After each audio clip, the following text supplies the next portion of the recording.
गायत्री के ओम की महिमा। गायत्री मंत्र का पहला शब्द ओम ईश्वर का सबसे मुख्य और सबसे महत्वपूर्ण नाम है।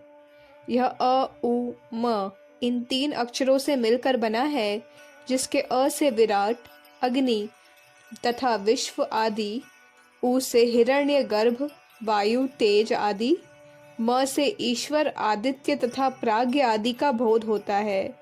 यदि इन शब्दों की सविस्तार व्याख्या की जाए तो परमेश्वर का वाचक कोई शब्द शेष नहीं रह जाएगा। जैसे 1 रुपए की 2 अठन्नियाँ, 4 चवन्नियाँ, 8 दुअन्नियाँ, 16 आने तथा 64 पैसे आदि होते हैं, पर व्यवहार में वे सब रुपए के स्थान पर चलते हैं। कोई उनके लेन देन से इनकार नहीं करता। इसी तरह ओम के अतिरिक्त जितने भी शब्द हैं, वे सब एक इसी शब्द के अंतर्गत आ जाते हैं, क्योंकि सारे गुणों का समावेश इसी के अंदर हो जाता है। यहाँ शंका की जा सकती है कि अकार के विराट आदि अर्थ का एक ही अक्षर ओम से क्यों ना लिया जाए, तथा ओम शब्द के अंदर सारी सृष्टि कैसे आ जाती है। इसका सविस्तार वर्णन मांडूक्य उपनिषद में किया गया है। यहाँ सार रूप में ही कुछ बातें कही जाती हैं। ओम शब्द का स्थूल अर्थ, जिसे एक साधारण व्यक्ति भी समझ सकता है और याद रख सकता है, इस प्रकार है। अ से सृष्टि की उत्पत्ति, उ से स्थिति विस्तार और म ये प्रलय का अर्थ अभिप्रेत है। इस अर्थ का भास ओम शब्द के उच्चारण मात्र से हो सकता है, जैसे अ के कहने से मुंह खुल जाता है, उ से उसका विस्तार हो जाता है और म कहने से मुंह बंद हो जाता है। इस प्रकार ओम शब्द उत्पत्ति, स्थिति और लय करने वाले पदार्थ का नाम स्वयं भाषित कर रहा है। परमेश्वर का अन्य कोई भी नाम ऐसा नहीं है जो इन तीन गुणों को एक साथ प्रकट करता हो। इतना ही नहीं, हमारे धर्म के प्राचीन से प्राचीन ग्रंथों में ओम के नाम की महत्ता बतलाई गई है। कुछ उदाहरण नीचे दिए जाते हैं। यजुर्वेद के 40वें अध्याय में ओम क्रतो स्मर मंत्र ओम के जाप का ही विधान है।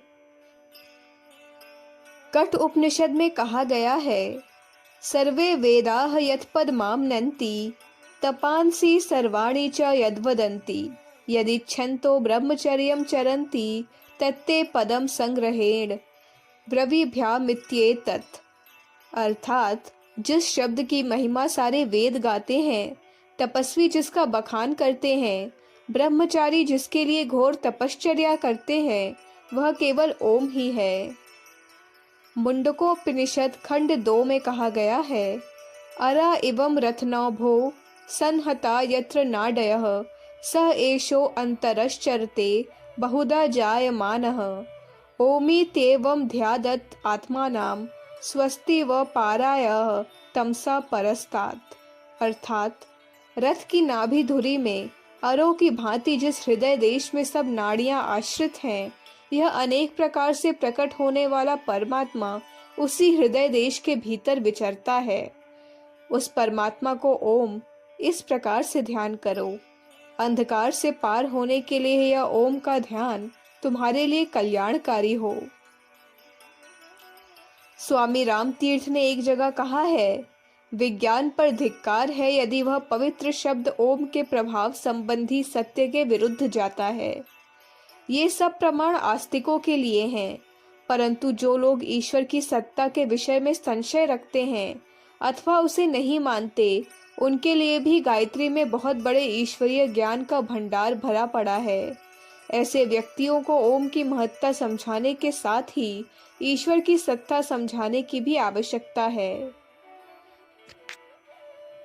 1. जैसे मैं आत्मा शरीर में व्यापक हूँ, वैसे ही वह ईश्वर सब में व्यापक है, परंतु इस शरीर में व्यापक होते हुए और सब चेष्टाएं करते हुए भी मैं आत्मा इन चर्म चक्षुओं से नहीं देखा जाता, पर ज्ञान चक्षु से उसका अनुभव होता है।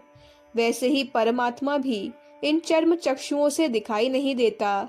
यद्यपि वह संपूर्ण संसार में व्याप्त है, वही सारे संसार को गति दे रहा है और वही संसार की उत्पत्ति, स्थिति और प्रलय करता है, उसे ज्ञान चक्षु से ही अनुभव किया जा सकता है।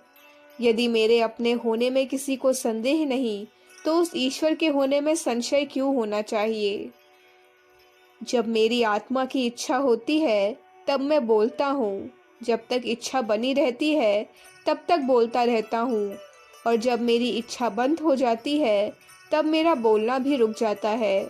पर मेरा बोलना रुक जाने पर भी मेरे बोलने की शक्ति कायम रहती है, और जब चाहूँ तब मैं बोल सकता हूँ। वैसे ही ईश्वर अपनी इच्छा मात्र से सृष्टि पैदा करता है। उसकी इच्छा मात्र से सृष्टि उत्पन्न होती है।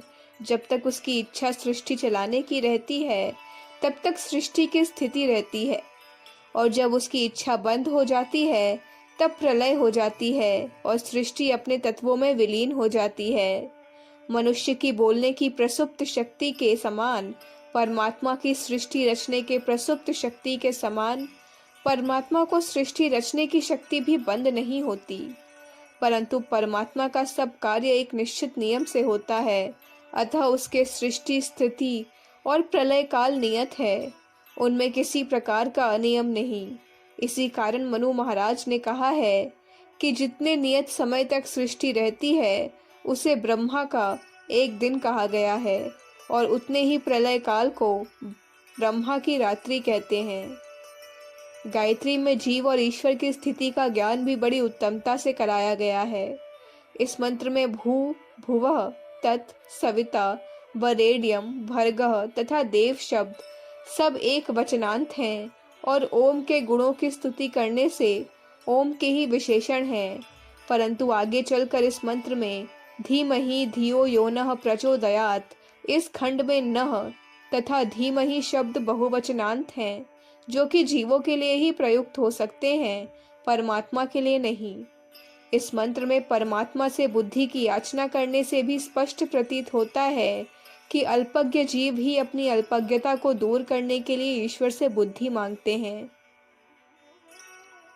इस प्रकार निरंतर मनन करने से जिज्ञासु को यह विदित हो सकता है कि सत्य ही इस सृष्टि को रचने वाला कोई महाप्रभु है। इससे वह अपनी अज्ञता और परमात्मा की सर्वज्ञता को अनुभव करने लगेगा।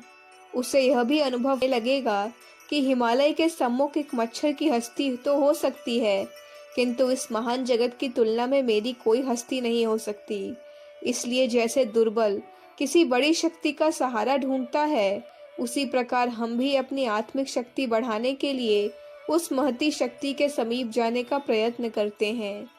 परमात्मा की अनंत शक्ति को दिखाने के लिए, उसके अनंत गुणों का अनुमान करने के लिए तथा जीवन में भक्ति तथा श्रद्धा उत्पन्न करके परमात्म तत्व से शक्ति प्राप्त करने के लिए गायत्री का एक बहुत बड़ा साधन है। वह ओम के रूप में हमको परमात्मा के सच्चे स्वरूप का ज्ञान कराती है। अखंड ज्योति, जनवरी 1959, पृष्ठ संख्या 7, 8, 9। हमारे YouTube चैनल विचार क्रांति दूत अखंड ज्योति पत्रिका को सब्सक्राइब करें एवं अगली वीडियोस प्राप्त करने के लिए बेल आइकन दबाएं। धन्यवाद।